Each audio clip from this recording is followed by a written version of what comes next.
Ito guys, dito kami nakatira guys sa sasakyan namin. Dito kami ngayon sa sa Baguio City.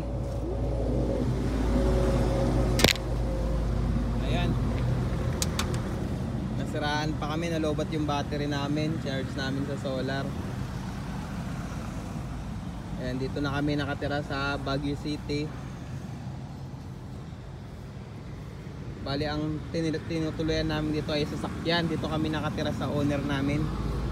Ayan, dala namin mga gamit namin guys. So tignan natin kung anong mangyayari sa amin dito. So mahirap pala maging homeless. Ayan, dito ako nagluto guys. So dito kami sa Baguio City. Dito kami nakatira sa aming owner.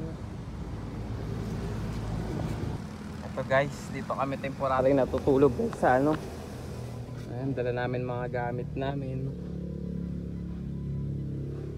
Ayan, dito kami natulog sa upuan. Minsan nagte-tent kami. Dala namin mga unan. Ito ang sitwasyon namin dito sa Baguio City. Sa sasakyan lang kami nakatira.